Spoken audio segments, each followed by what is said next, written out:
Al Franken's 22-year-old secret revealed. It's disgusting by Gary Mayer for USA Politics Today. Senator Al Franken is one of the latest perpetrators of sexual misconduct following the slew of those accused since the metaphorical levee broke in October when allegations against Harvey Weinstein emerged. The latest details offer a disturbing glimpse into Franken's character. Variety reported a Saturday Night Live skit idea developed by Franken in 1995 in which it would portray him raping 60 Minutes reporter Leslie Stahl. The skit was described by Franken saying, "I give the pills to Leslie Stahl.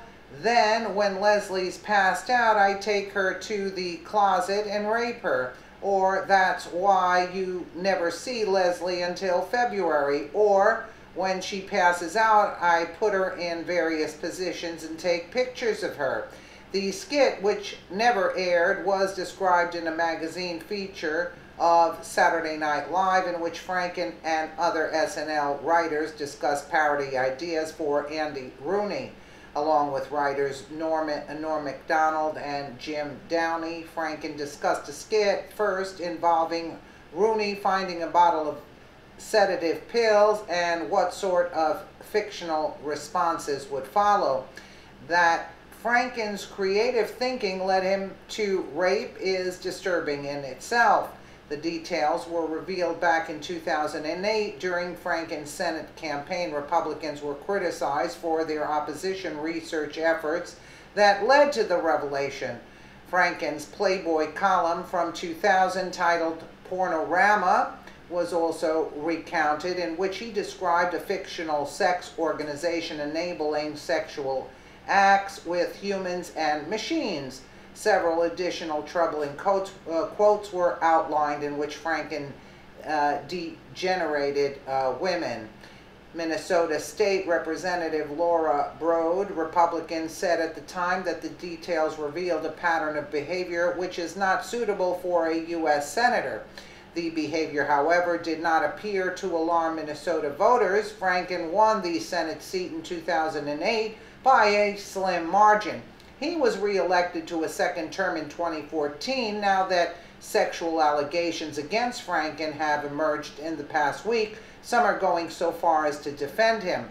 On November 16, radio host and sports analyst Leanne Tweeden joined the #MeToo campaign when she tweeted a photo of Franken groping her. The photo was accompanied by a link to her blog in which she explained in detail that during a 2006 USO tour, Franken made several unwanted advances on her. According to Tweeden, Franken forcibly kissed her while rehearsing for a skit without her consent, leaving her feeling disgusted and violated. Furthermore, Franken was pictured groping Tweeden's breast as she slept during their return flight. I decided it's time to tell my story. #MeToo. Anyway, Franken issued an apology to Tweeden, stating, "I certainly don't remember the rehearsal for the skit in the same way, but I send my sincerest apologies to Leanne. As to the photo, it was clearly intended to be funny, but it wasn't. I shouldn't have done it." Another woman came forward accusing Franken of harassing behavior. Former ABC radio host Melanie Morgan said that she appeared on Politically Incorrect with Franken and other guests in 2000 after a political argument involving White House Office of Management and Budget data. Morgan said Franken obsessed over it. "He approached me backstage angrily, called me out on those numbers, and insisted he would prove he was right. She said he wouldn't leave me alone. He kept following me. As a woman, his presence and proximity to me felt very threatening and intimidating. The behavior went on for days." Franken reportedly obtained her phone number from a show producer and took the harassment to repeated phone calls. It didn't stop until she threatened to call the police on him. Some have called for Franken to resign, while others have rushed to defend his character and recount stories of Franken's good behavior.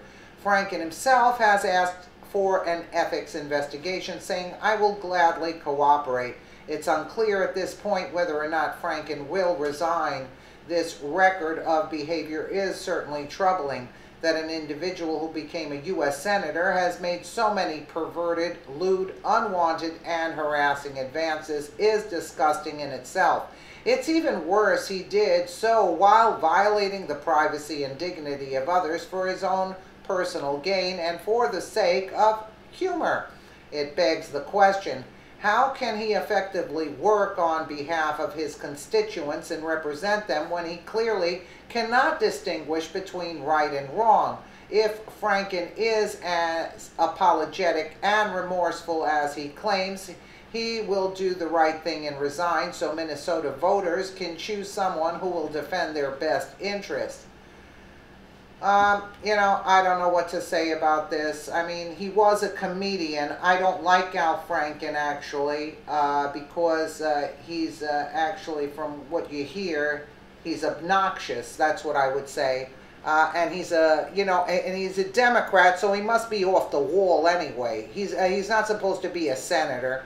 I think I liked it better when he was on Saturday Night Live, and just call it a day.